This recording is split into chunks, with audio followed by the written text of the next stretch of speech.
Assalamualaikum warahmatullahi wabarakatuh. Apa kabar sobat Subter semuanya? Semoga kalian semua dalam keadaan sehat jasmani dan rohani, tidak kekurangan satu apapun.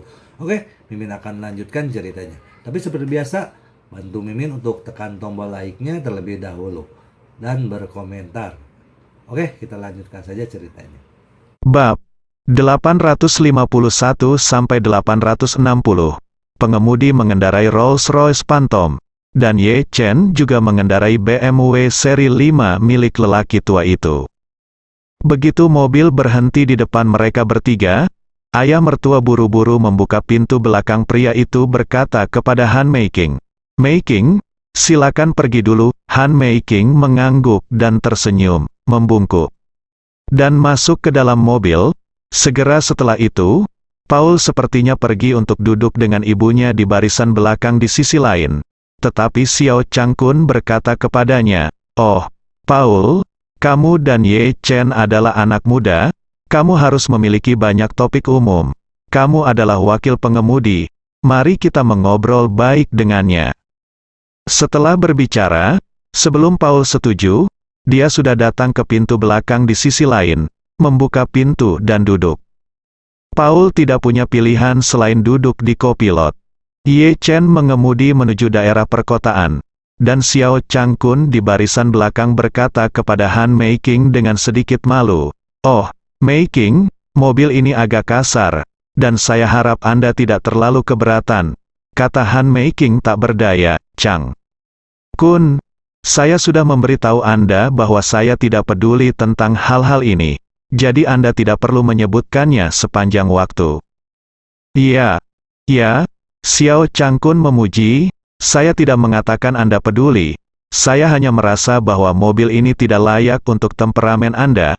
Anda terlihat seperti pria parubaya dan tua berusia 50-an sekarang, dan dia terlihat kurang dari 40. Seorang wanita dengan temperamen Anda harus duduk di kelas atas dari mobil Rolls-Royce luxury." Han Meiking mendengarnya memuji dirinya sendiri. Wajahnya sedikit memerah, dan berkata sambil tersenyum, "Setelah bertahun-tahun, kamu masih pandai berbicara." Xiao Changkun berkata sambil tersenyum, "Apa yang saya katakan dari lubuk hatiku."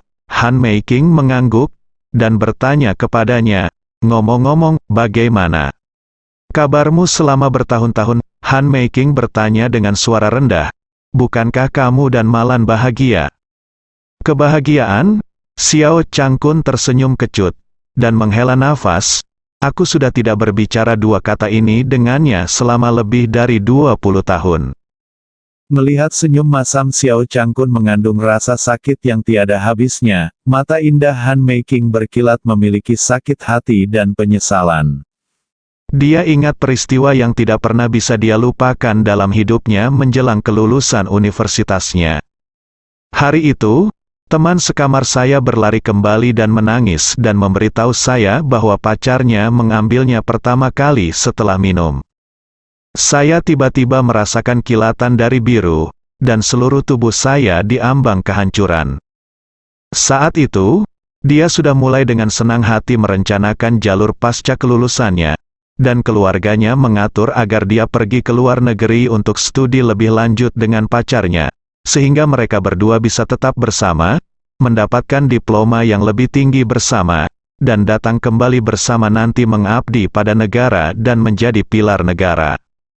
Tapi siapa yang mengira bahwa hal yang menabrak seperti itu akan terjadi secara tiba-tiba. Saat itu, teman sekamar saya masih menangis dan mengaku di depan saya, mengatakan bahwa dia menyesali dirinya sendiri, dan mengatakan bahwa pacarnya juga minum terlalu banyak dan tidak tahu. Saya harap saya tidak keberatan dan tidak beritahu orang lain. Tapi bagaimana saya tidak keberatan?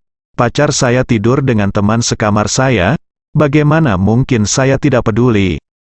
Terutama karakter saya sendiri, saya dilahirkan untuk menghargai perasaan dan bukan kepentingan. Demi kekasih, saya bisa menderita banyak keluhan, tetapi saya tidak akan pernah membiarkan kekasih mengkhianati saya, atau hubungan antara keduanya memiliki kekurangan. Oleh karena itu, dia tidak dapat menerima hal seperti itu. Jadi dia memilih untuk mundur secara sukarela, dan meninggalkan Jinling dan China dengan sedih. Bahkan setelah pergi ke luar negeri, dia bahkan lebih terkejut ketika mengetahui bahwa mantan pacarnya menikah dengan teman sekamar itu. Pada saat itu, seorang anak laki-laki Amerika mengejarnya dengan gila-gilaan, jadi karena marah dan ingin melupakan masa lalu secepat mungkin, dia menyetujui pengejaran pihak lain. Alhasil, keduanya cepat menikah, dan segera punya anak. Bocah Amerika itu sangat baik padanya dan merawatnya sepanjang hidupnya, tetapi dia tidak bisa melupakan mantan pacarnya selama lebih dari 20 tahun. Ketika dia melihat kembali periode sejarah itu, dia menyadari bahwa dia telah dibodohi oleh orang lain di masa lalu. Teman sekamar saya tidak datang untuk meminta saya mengaku sama sekali, dan dia tidak terlalu berharap saya tidak keberatan. Dia hanya berharap saya keberatan, berharap saya tidak bisa melepaskannya, berharap saya akan berhenti secara sukarela, dan kemudian menyerahkan mantan pacarnya kepadanya. Dan diri saat itu masih terlalu muda, terlalu sombong, dan terlalu memperhatikan prinsip hidup dan kemurnian perasaan, sehingga dia merelakan pria yang dicintainya, tepat di pelukan teman sekamar itu. Hanya karena dia tidak pernah melupakan Xiao Changkun di dalam hatinya, kehidupan pernikahan Han Meiking sebenarnya sangat menyakitkan. Suaminya sangat mencintainya, dan dia juga telah memenuhi tanggung jawab dan kewajiban sebagai istri yang baik. Dia tidak pernah mengkhianatinya, merawat keluarga dan anak-anaknya dengan baik, bahkan banyak membantunya dalam karirnya. Namun, jauh di lubuk hatinya, dia tahu bahwa ini hanyalah kehidupan di mana dia dan dia saling mendukung dan menghormati satu sama lain sebagai tamu. Meskipun dia sangat berterima kasih padanya, menghormatinya, merawatnya dan bahkan mencintainya, dia tidak mencintainya. Pernikahan tanpa cinta berlangsung lebih dari 20 tahun, dan suaminya meninggal karena kanker. Han Meiking merawat suaminya dengan sepenuh hati sampai pemakamannya. Setelah suaminya dimakamkan, hati Han Meiking tiba-tiba menjadi kosong. Saat ini, dia menyadari bahwa dia telah sepenuhnya memenuhi semua kewajiban yang harus dimiliki seorang istri kepada suaminya. Berbudi luhur, setia, merawat keluarga, mewarisi keluarga, dia berusaha sekuat tenaga untuk setiap poin. Namun, setelah suaminya meninggal, dia tiba-tiba menyadari bahwa hidupnya harus dijalani sekali saja untuk dirinya sendiri. Jadi, dia dengan tegas bersiap untuk kembali ke rumah. Dan yang paling ingin dia lihat saat kembali ke China adalah Xiao Changkun, yang secara impulsif diserahkan ke Malan. Namun, dia benar-benar tidak menyangka Xiao Changkun dan Malan akan sangat tidak bahagia. Dalam kata-kata Xiao Changkun, saya tidak merasakan kebahagiaan selama lebih dari 20 tahun. Jadi betapa sengsaranya hari-hari ini.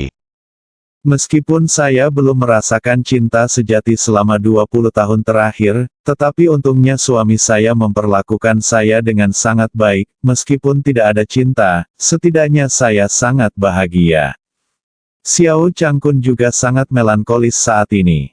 Selama lebih dari 2 dekade, dia menyesali terlalu banyak minum malam itu. Selama lebih dari 20 tahun, dia tidak pernah mencintai Malan, juga tidak merasakan kebahagiaan keluarganya. Selama lebih dari 20 tahun, dia selalu merindukan Han Meiking, dan melihat Han Meiking lagi hari ini setelah lebih dari 20 tahun, dan melihat sikapnya yang bersinar lagi, hatinya penuh penyesalan. Saya seharusnya menghabiskan separuh hidup saya dengan wanita yang sempurna, rendah hati, intelektual, dan pengertian ini. Tapi kenapa dia merindukannya begitu saja dan bergaul dengan wanita jalang seperti Malan? Saat ini, Xiao Changkun merasa bahwa yang dia rindukan adalah seluruh dunia. Xiao Changkun mengingat ini di dalam hatinya, matanya memerah, dan 2 garis air mata mengalir keluar tanpa sadar. Alasan utamanya adalah Han Meiking saat ini terlalu sempurna. Bahkan jika Ye Chen melihatnya, dia merasa bahwa dia lebih dari 100.000 kali lebih baik dari Malan, dan Xiao Changkun telah menghabiskan lebih dari 20 tahun dengan seorang tikus yang hanya satu, dalam 100.000 mantan pacarnya. Sekarang dia melihat Han Meiking dan memikirkannya lagi. Tidak bisakah dia merasa tidak nyaman? Ketika Han Meiking melihat Xiao Changkun menangis, dia merasa lebih buruk. Dia juga menyesalinya. Penyesalan seharusnya tidak meninggalkannya secara impulsif. Dalam 20 tahun terakhir, dia tidak bahagia, dan dia tidak memiliki cinta. Keduanya menderita siksaan yang sama. Jika demikian, mengapa mereka berpisah? Dia tahu bahwa tidak mungkin dia menyukai Malan. Saya tahu bahwa dia pasti benar-benar kehilangan kesadaran, jadi Malan memanfaatkannya. Saya bahkan secara tidak sadar tahu bahwa Malan berada di balik semua ini. Namun, saya tidak tahan dengan kesombongan saat itu. Hasilnya, selama lebih dari 20 tahun, keduanya tidak pernah benar-benar bahagia. Memikirkan hal ini, Han Meiking merasa sangat tidak nyaman. Dia diam-diam mengeluarkan sebungkus tisu dari tasnya, mengeluarkan satu, dan memasukkannya ke tangan Xiao Changkun. Xiao Changkun awalnya memalingkan wajahnya ke jendela, tidak ingin Han Meiking melihatnya menangis. Tetapi tiba-tiba sebuah tisu dimasukkan ke tangannya, dan dia buru-buru menatap Han Meiking, hanya untuk menemukan bahwa ada juga air mata di matanya. Air mata berkelap-kelip. Saat ini, Xiao Changkun bertanya pada dirinya sendiri di dalam hatinya, apakah Meiking masih memiliki perasaan padanya? Jika dia benar-benar masih memiliki perasaan padanya, bisakah dia melanjutkan hubungannya dengan dia? Memikirkan hal ini, saat dia bersemangat, tiba-tiba dia menjadi gugup lagi. Dia gugup, kemana Malan pergi, dan apakah dia akan kembali? Akan sangat bagus jika dia tidak kembali, lalu aku bisa mengejar Han Meiking dengan sepenuh hati. Saya sudah berumur 50 tahun. Jika saya tidak mengejar cinta sejati saya, maka saya akan kehilangan cinta dalam hidup ini. Tapi, bagaimana jika Malan kembali? Tikus itu akan menjadi gila jika dia tahu bahwa Han Meiking kembali. Dia pasti akan menatap dirinya sendiri dan tidak pernah membiarkan dirinya memiliki kesempatan untuk bertemu dan menghubungi Han Meiking. Lebih penting lagi, begitu Malan melihat Han Meiking saat ini, dia pasti akan sangat terstimulasi. Karena Han Meiking saat ini jauh lebih cantik dari Malan, lebih temperamental, lebih berpendidikan, lebih kaya, dan lebih berpendidikan darinya, dan jauh lebih baik darinya dalam segala aspek. Jadi dibandingkan dengan dia, Malan hanyalah kotoran yang bau. Xiao Changkun tidak bisa tidak memohon ke surga di dalam hatinya, berharap Malan tidak akan pernah kembali lagi. Dia telah menyakitiku selama lebih dari 20 tahun, dan inilah waktunya untuk memberi diriku sedikit kebebasan. Lagi pula, ini adalah sungguh tidak mudah bagiku untuk menanggungnya selama lebih dari 20 tahun. Jika Malan tidak pernah kembali, maka dia percaya bahwa dia dan Han Meiking akan memiliki kesempatan untuk tetap bersama dan memperbaharui hubungan mereka. Selain itu, dia merasa bahwa putra Han Meiking cukup mudah bergaul, dan dia harus bisa menerimanya sebagai ayah tirinya. Dan putrinya Xiao Churan juga seorang gadis yang lebih bijaksana dan berbakti. Jika ibunya benar-benar hilang, maka dia tidak akan keberatan dia mencari mata air keduanya. Lagi pula, tidak mungkin dia hidup sendiri selama sisa hidupnya setelah Malan menghilang. Satu-satunya hal yang dia khawatirkan sekarang adalah apakah wanita Malan ini akan kembali. Jadi dia hanya bisa berdoa kepada Tuhan. Tetapi pada saat ini, dia tidak tahu, bukan Tuhan yang bisa memutuskan semua ini, tapi menantunya, Ye Chen. Setelah Ye Chen tiba di Shangri-La dengan mobil, petugas hotel segera melangkah maju untuk membukakan pintu mobil. Dia menyerahkan mobil itu kepada petugas parkir valet, dan kemudian berkata kepada ayah mertua dan cinta pertamanya, Han Meiking, ibu dan anak, Shangri-La dianggap sebagai hotel yang relatif bagus di Jinling, dan hidangan lokalnya adalah yang terbaik. Enak, saya sudah memesan kotak yang bagus di sini. tapi saya tidak tahu apakah itu sesuai dengan selera kalian berdua. Han Meiking buru-buru berkata, "Oh, Xiaoye, kamu benar-benar terlalu sopan. Saya tidak memiliki persyaratan apapun, dan sejujurnya, saya telah jauh dari Jinling selama bertahun-tahun, dan saya masih ingin mencicipi rasa Jinling kami, Ye." Chen berkata sambil tersenyum, "Kalau begitu memang tidak ada salahnya datang ke Shangri-La." Setelah itu, dia menoleh ke Paul di sampingnya. "Tuan Paul, saya tidak tahu bagaimana perasaan Anda tentang makanan Cina. Apakah Anda masih terbiasa?" Paul berkata sambil tersenyum, "Tuan Ye, jangan lupa bahwa saya juga setengah Cina, dan sejujurnya, saya lebih suka makan makanan Cina dibandingkan dengan makanan cepat saji Amerika dan makanan Barat." Setelah berbicara, Paul buru-buru berkata, "Ngomong-ngomong, izinkan saya memberitahu Anda, ibu saya sangat baik memasak, koki Cina terbaik yang pernah saya lihat, dengan keterampilan memasak yang luar biasa."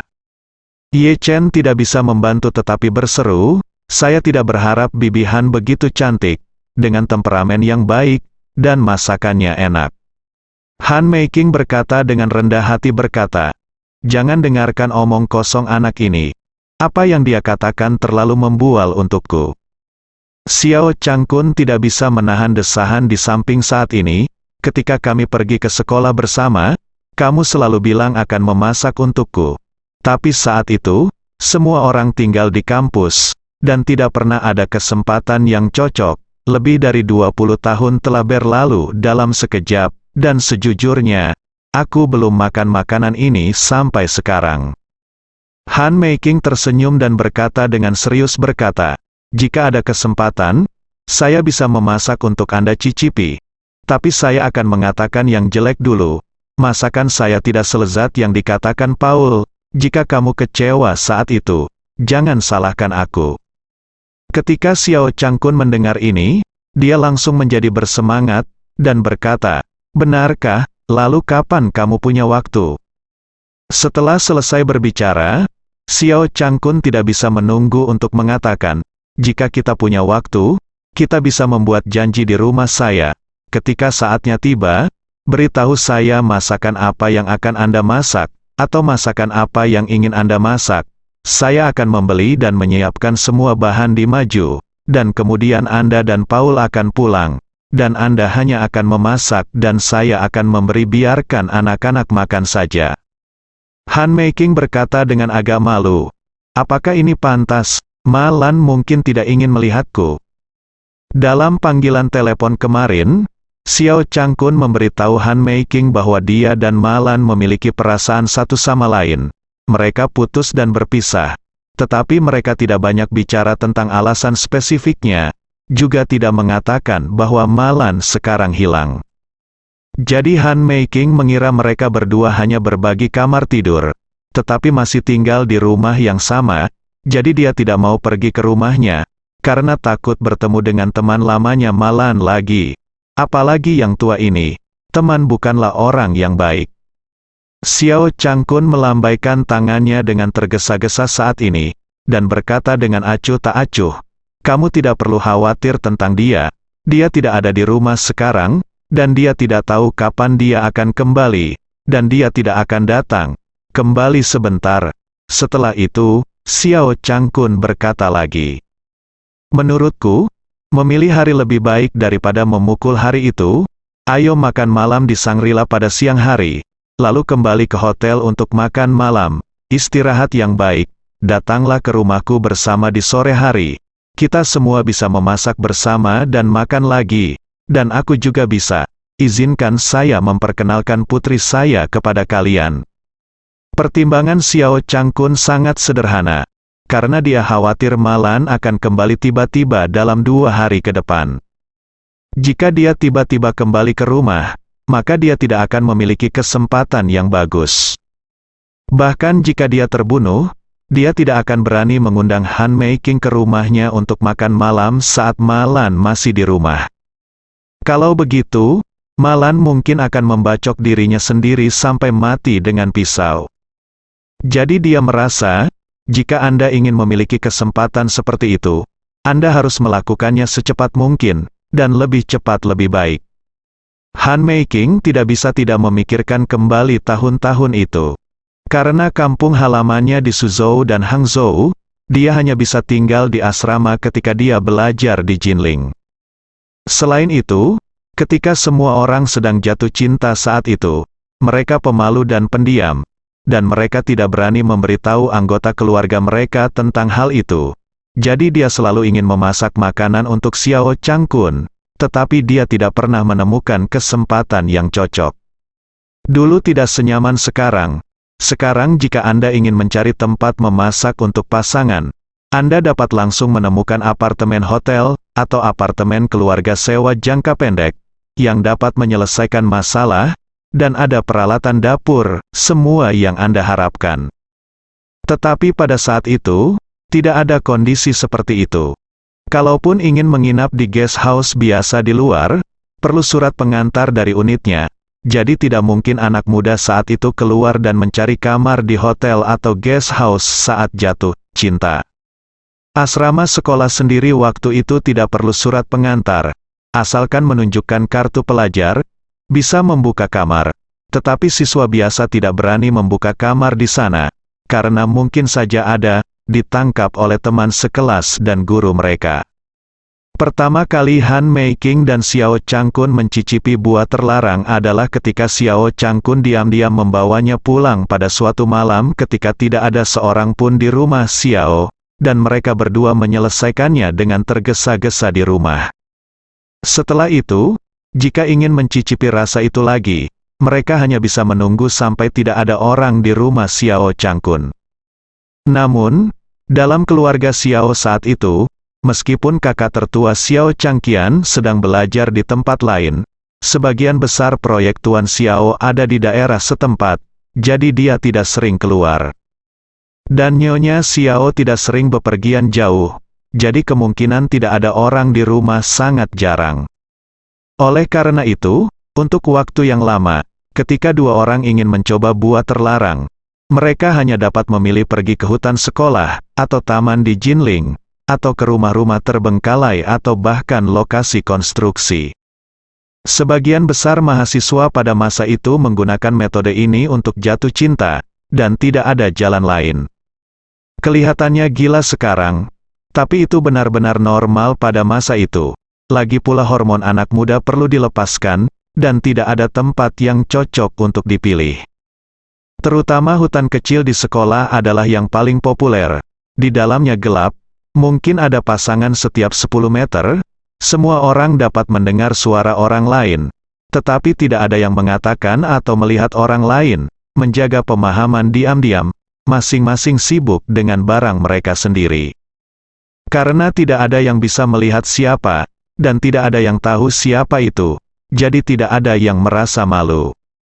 Kadang-kadang, guru sekolah membawa senter ke hutan kecil untuk menangkap mereka, mengira paling banyak 1 atau 2 pasangan muda dapat ditangkap di dalam.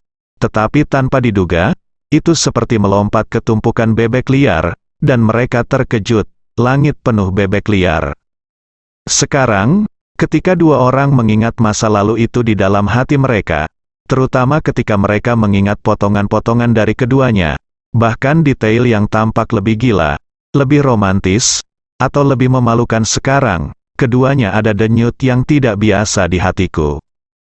Ye Chen memperhatikan bahwa wajah Han Meiking tiba-tiba memerah, dan seluruh orang tampaknya masih pemalu. Dia tidak bisa tidak berpikir pada dirinya sendiri. Bukankah dia hanya berbicara tentang memasak di rumah? Mengapa Bibi Han tiba-tiba mulai tersipu? Segera setelah itu, dia pergi untuk melihat lelaki tua di sampingnya, dan menemukan bahwa wajah lelaki tua itu juga tiba-tiba memerah. Dan seluruh orang itu tampak sangat malu. Kedua tangan tidak tahu harus meletakkannya di mana, jadi mereka hanya bisa terus menggosok ujung jari mereka. Ye Chen segera mengerti bahwa kedua orang paruh baya dan lanjut usia ini pasti memiliki ingatan yang tidak biasa tentang memasak dan makan, atau tentang pulang bersamanya. Paul juga menyadari ada sesuatu yang salah, tetapi dia terlalu malu untuk mengatakan apapun. Jadi dia hanya bisa berkata kepada Ye Chen, Tuan Ye, ayo pergi ke kotak dulu. Kemudian, dia berkata kepada Han Meiking, Bu. Kamu pasti sangat lelah setelah terbang selama lebih dari 10 jam. Jika kamu dan Paman Xiao ingin berbicara, kita bisa duduk di dalam kotak dan berbicara. Han Meiking tiba-tiba sadar kembali. Apa yang dia pikirkan barusan adalah masa lalu antara dia dan Xiao Changkun saat itu. Bahkan mengingat detail pertemuan pertamanya dengan Xiao Changkun. Hampir berusia 50 tahun, wajahnya semakin memerah, dan dia buru-buru mengikuti kata-kata putranya dan berkata, "Oh, kamu benar, kamu lihat kita semua bingung, ayo duduk dan bicara di dalam kotak, Xiao Changkun." Dia juga buru-buru bergema, ya, kami buru-buru duduk di dalam kotak, itu semua salahku. Aku hanya berpikir untuk mengobrol. Tapi aku lupa." Ye Chen menggelengkan kepalanya tanpa daya, dan bahkan menghela nafas dalam hatinya. Sepertinya kedua orang ini benar-benar kayu kering yang bertemu dengan api yang berkobar. Dan itu adalah kayu kering dan api yang telah menunggu lebih dari 20 tahun. Jika mereka bertemu bersama dan memberi mereka kesempatan untuk membakar, saya khawatir api yang berkobar pasti akan membakar. Ye Chen memimpin. Dan memimpin kerumunan ke Departemen Catering Shangri-La. Manajer Departemen Makanan dan Minuman telah diinstruksikan sejak lama. Ketika dia melihat Ye Chen, dia langsung menyapanya dan bertanya dengan hormat, "Hai Tuan, apakah Anda anggota Shangri-La kami?" Ye Chen menggelengkan kepalanya dan berkata, "Saya bukan anggota, tetapi saya telah meminta seorang teman untuk memesankan sebuah kotak untuk saya." Pihak lain buru-buru bertanya lagi, "Lalu siapa nama belakangmu? Berapa kotak yang kamu pesan?" Ye Chen berkata, "Nama belakangku Ye. Tapi aku tidak tahu berapa kotak yang aku pesan. Aku memesan kotak itu melalui Presiden Chen Anda." Pihak lain segera membungkuk dengan hormat dan berkata, "Jadi Anda adalah Tuan Ye? Kami telah menyiapkan kotak yang Anda inginkan. Silakan ikut saya." Ye Chen tersenyum sedikit, mengangguk dan berkata, "Terima kasih." Manajer departemen memimpin 4 orang ke kotak. Paul bertanya kepada Ye Chen dengan rasa ingin tahu, "Tuan Ye, apakah Anda kenal Tuan Chen di sini?" Ye Chen mengangguk dan berkata sambil tersenyum, "Saya tahu, tapi tidak akrab." Paul tanpa sadar berkata, "Shangri-La tampaknya adalah milik keluarga Ye di Yanjing. Dan Tuan Chen di sini adalah juru bicara keluarga Ye di Yanjing, Ye Chen."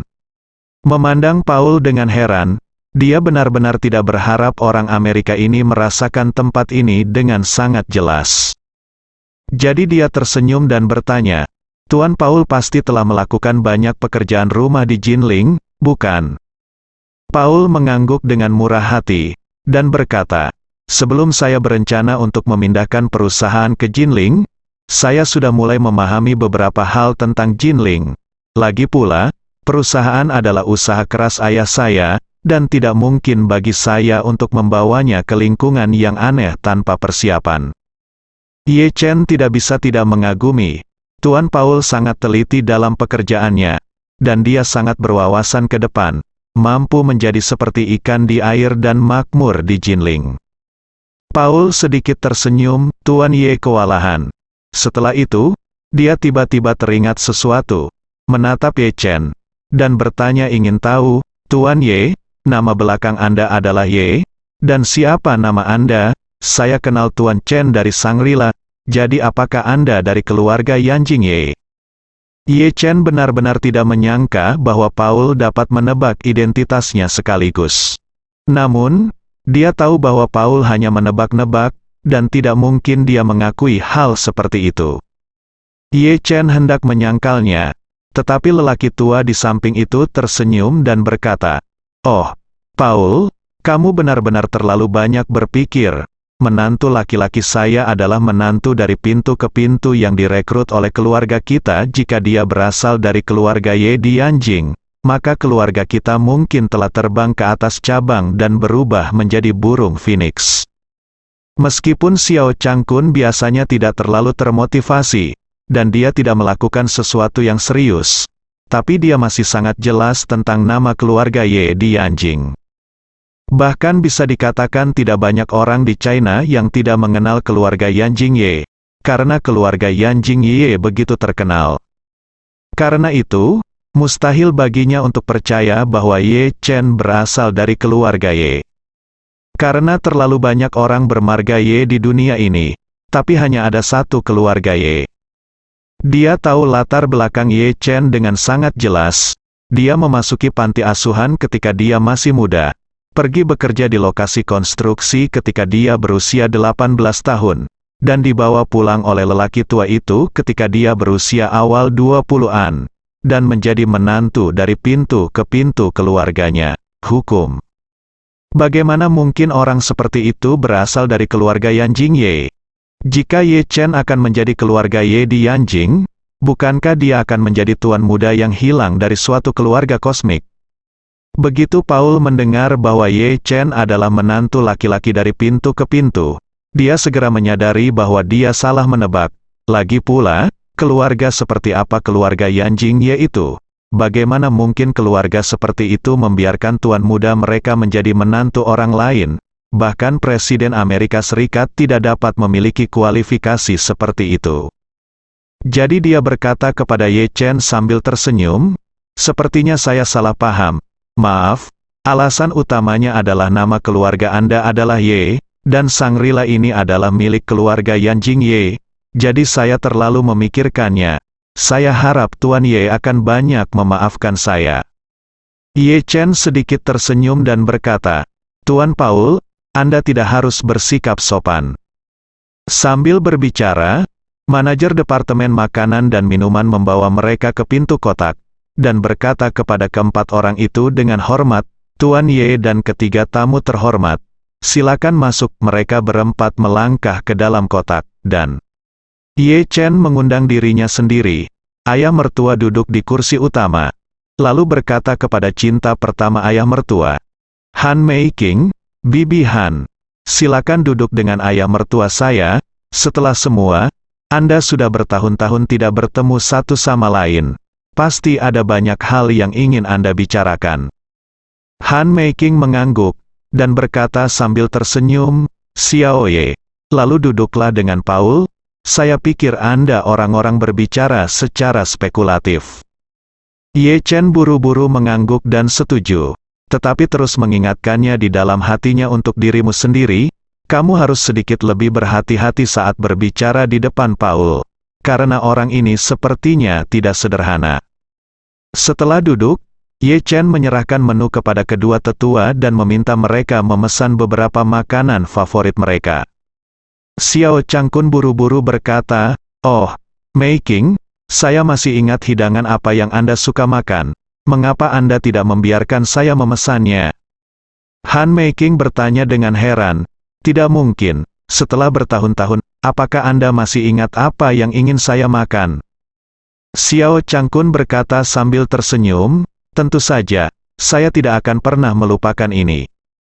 Setelah berbicara, Xiao Changkun mengambil menu dan memesan beberapa hidangan dengan pelayan sekaligus. Semuanya lokal hidangan di Jinling. Setiap kali Xiao Changkun memesan hidangan, ekspresi Han Mei King menjadi lebih terkejut. Setelah Xiao Changkun memesan beberapa hidangan sekaligus, dia sudah tercengang. Karena setiap masakan yang dia pesan adalah masakan Jinling yang sangat dia sukai saat itu. Han Mei King tidak bisa menahan nafas, "Saya tidak menyangka Anda masih mengingat semua hidangan ini. Sejujurnya, saya bahkan tidak dapat mengingat beberapa di antaranya dengan jelas." Kemudian, Han Mei King berkata, "Sebenarnya, hidangan dari kampung halaman saya Suzhou dan Hangzhou ini juga enak. Tapi saya tidak tahu mengapa setelah saya datang ke Jinling dan kuliah, saya lebih menyukai hidangan lokal Jinling." Xiao Changkun berkata sambil tersenyum, "Saya masih ingat bahwa Anda menyimpan mengatakan bahwa Anda akan memasakkan saya beberapa hidangan suhang. Sayang sekali mencoba hidangannya." Pada titik ini, Xiao Changkun buru-buru bertanya, "Ngomong-ngomong, Mei King, barusan kita berbicara tentang pergi ke rumahku untuk memasak dan makan. Bagaimana menurutmu, Sejujurnya, saya telah menunggu selama bertahun-tahun, dan saya bermimpi bahwa keinginan ini akan menjadi kenyataan. Han Meiking bahkan lebih tersentuh ketika mendengar ini, jadi dia berkata, "Saya tidak punya masalah, saya tidak tahu apakah Paul punya waktu malam ini." Setelah selesai berbicara, dia memandang putranya Paul dan bertanya, "Nak, apakah kamu punya rencana lain untuk malam ini? Jika tidak, bagaimana kalau kita pergi ke rumah Paman Xiao untuk makan malam? Omong-omong, aku juga bisa bertemu Paman Xiao." Paul hanya mengangguk dan tersenyum dan berkata, "Kalau begitu aku sangat menginginkannya." Ketika Xiao Changkun mendengar ini, dia langsung menjadi bersemangat. Segera berkata, "Dalam hal ini, mari kita lakukan. Meiking, hidangan apa yang akan kamu masak malam ini?" Han Meiking berkata sambil tersenyum, "Oh, sekarang kamu memintaku untuk mengatakan bahwa aku benar-benar tidak tahu beberapa saat."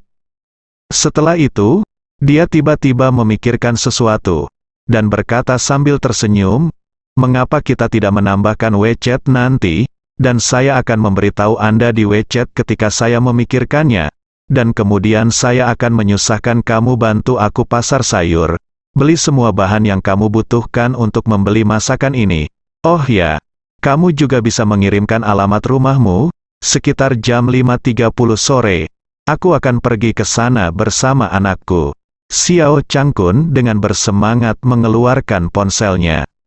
Nyalakan fungsi pemindaian WeChat saya dan berkata, "Meiking, biarkan saya memindai Anda." Keduanya sudah tidak berhubungan selama lebih dari 20 tahun. Bahkan nomor telepon Xiao Changkun adalah panggilan sementara Han Meiking dari teman sekelas lama. Jadi keduanya belum pernah menambahkan WeChat sebelumnya.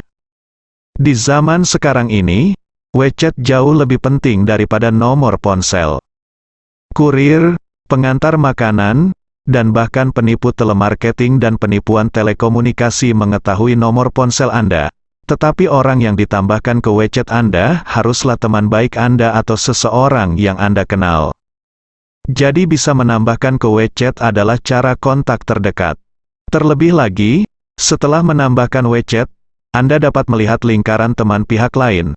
Anda dapat melihat foto pihak lain, video yang dikirim oleh pihak lain, dan detail kehidupan pihak lain. Jika seseorang memiliki perasaan terhadap orang lain, maka dia tidak sabar untuk bertemu dengan semua teman-temannya. Saat ini, Xiao Changkun dan Han Meiking memiliki pemikiran yang hampir sama. Melihat keduanya telah menambahkan WeChat, Paul di samping juga mengeluarkan ponselnya, dan dengan sopan berkata kepada Ye Chen, "Tuan Ye, mengapa kita tidak menambahkan WeChat satu sama lain dan meninggalkan informasi kontak?" Saya sangat suka menambahkan WeChat orang asing, tetapi karena Paul menawarkan untuk mengatakannya, tetapi dia tidak dapat menolak, jadi dia menyalakan ponselnya untuk memindai dan berkata, "Oke, biarkan saya memindai Anda." Setelah keduanya menambahkan WeChat, Paul bertanya kepada Ye Chen dengan rasa ingin tahu, "Tuan Ye, apakah Anda tidak tahu di mana harus mendapatkan sekolah menengah?" Ye Chen sedikit tersenyum dan berkata, "Saya tidak pergi ke sekolah menengah. Saya hanya tinggal di rumah, dan pekerjaan saya yang biasa adalah bersih-bersih, mencuci pakaian, membeli sayuran, dan memasak." Paul tertegun setelah mendengar ini. Tetapi dia tidak menunjukkan tatapan atau ekspresi menghina Ye Chen, dan berkata sambil tersenyum, "Tuan Ye, kehidupan seperti ini juga sangat santai, elegan, sejujurnya, aku sangat iri." Paul lahir di keluarga intelektual tingkat tinggi, jadi secara keseluruhan kualitasnya cukup tinggi. Dia tidak seperti orang lain, yang memandangnya berbeda ketika mendengar bahwa Ye Chen adalah menantunya. Dan Ye Chen sama sekali tidak merasa malu. Lagi pula, itu bukan 1 atau 2 hari sejak dia menjadi menantu dari pintu ke pintu. Jadi bisa dikatakan bahwa dia telah mendapatkan pengalaman dan menguasai keterampilan makan makanan lunak. Pada saat ini, Paul berkata kepada Ye Chen lagi, "Ngomong-ngomong, Tuan Ye, karena Anda mengenal Tuan Chen dari Shangri-La, tetapi saya tidak tahu apakah Anda dapat meluangkan waktu untuk memperkenalkan saya. Lagi pula, saya baru saja memindahkan perusahaan kembali ke Jinling. Saya juga perlu secara aktif memperluas sumber daya dan kontak lokal Jinling. Jika Tuan Ye dapat membantu saya dalam hal ini, maka saya pasti akan memperlakukan Anda dengan baik. Ye Chen tidak ingin Paul tahu caranya dekat dia dengan Chen Zekai. Lagi pula dia hampir menebak hubungannya dengan keluarga Ye barusan. Jika dia benar-benar mengenal Chen Zekai melalui dirinya sendiri, dia mungkin akan merasakan lebih banyak detail darinya. Jadi dia berkata kepada Paul dengan nada meminta maaf, Tuan Paul. Sejujurnya, saya tidak mengenal Tuan Chen dengan baik. Saya hanya memiliki hubungan pribadi dengan seorang teman Tuan Chen. Dan saya malu untuk mengatakannya orang itu adalah saya. Saya bertemu ketika saya sedang membantu orang lain dengan Feng Shui. Feng Shui? Paul bertanya dengan heran. Tuan Ye, apakah Anda seorang master Feng Shui? Xiao Changkun takut akan rasa malu Ye Chen. Jadi dia merapikan semuanya dan bertanya, ngomong-ngomong, Paul, apa bisnis perusahaanmu? Mereka pindah ke Jinling dari Amerika Serikat, jadi bisnisnya pasti sangat besar, kan? Paul tersenyum tipis dan berkata, Paman Xiao, sebenarnya, perusahaan kami adalah firma hukum multinasional, yang terutama menyediakan layanan untuk beberapa Fortune 500 perusahaan. Perusahaan menyediakan dukungan hukum kelas atas. Xiao Changkun bertanya dengan heran, Paul, apakah Anda sendiri seorang pengacara? Paul mengangguk dan berkata, ya, Paman Xiao, ayah saya dan saya sama-sama pengacara. Untuk lebih jelasnya, saya mewarisi jubahnya. Xiao Changkun berkata dengan emosi, persyaratan untuk menjadi pengacara di Amerika Serikat tampaknya sangat tinggi. Secara umum, sepertinya Anda membutuhkan gelar doktor. Paul sedikit tersenyum dan berkata, Paman Xiao, Anda benar. Ada dua profesi di Amerika Serikat yang membutuhkan kualifikasi akademik tertinggi. Satu adalah seorang dokter dan satu lainnya adalah seorang pengacara. Untuk seorang pengacara formal yang terdaftar, setidaknya seseorang harus memiliki gelar master dari sekolah hukum. Xiao Changkun sedikit mengangguk, dan kemudian bertanya, lalu gelar apa yang Anda miliki? Dari sekolah hukum Yale, Xiao Changkun mengangguk dengan takjub dan berkata, Universitas Yale. Itu adalah sekolah bergengsi kelas dunia, sungguh menakjubkan diterima di universitas seperti itu untuk mendapatkan gelar doktor, kata Paul dengan serius. Paman, saya akan memberitahu Anda bahwa bahkan jika Anda memperoleh gelar doktor hanyalah kualifikasi masuk untuk menjadi pengacara biasa. Seorang pengacara yang sangat baik membutuhkan masa pertumbuhan yang panjang, dan bahkan ada yang membutuhkan lebih dari 10 atau 20 tahun bekerja pengalaman, serta praktik dari ratusan kasus yang berhasil. Pengalaman adalah semua yang dibutuhkan. Jadi bagi saya hanyalah seorang siswa sekolah dasar tingkat pemula. Berbicara tentang ini, Paul menatap ibunya Han Meiking, dan berkata, sebenarnya, saya baru saja lulus. Jika saya diizinkan datang ke sini sendiri, saya tidak memiliki cukup pengalaman untuk menjalankan firma hukum kami sendiri. Jadi saya hanya menganggap posisi manajer umum di permukaan. Tetapi itu adalah ibu saya, yang benar-benar membantu saya memberikan saran di belakang layar dan bahkan membimbing saya untuk menjalankan perusahaan. Tanpa bantuannya, perusahaan ini mungkin akan hancur di tangan saya.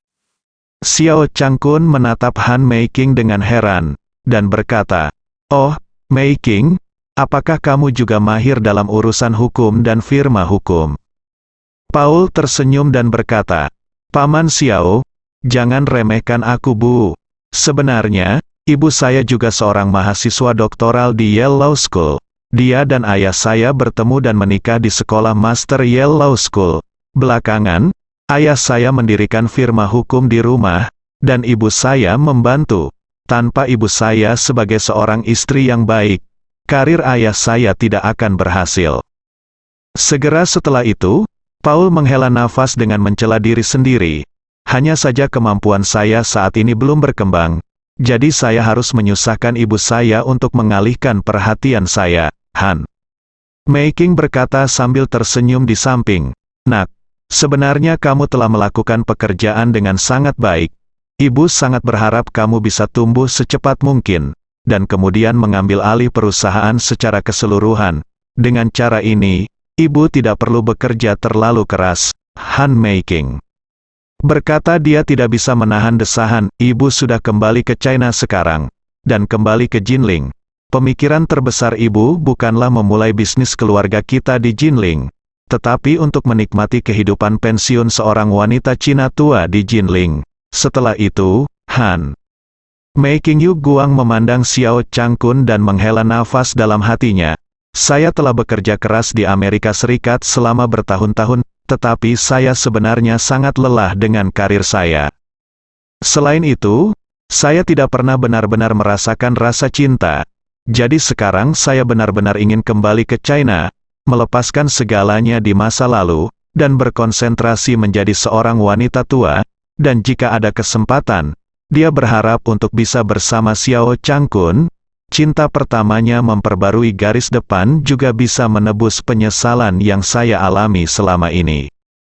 Dia juga tahu bahwa pengacara adalah profesi yang sangat populer di Amerika Serikat, karena jumlah kompensasi dalam banyak tuntutan hukum di Amerika Serikat sangat tinggi, seringkali puluhan juta, bahkan ratusan juta dolar.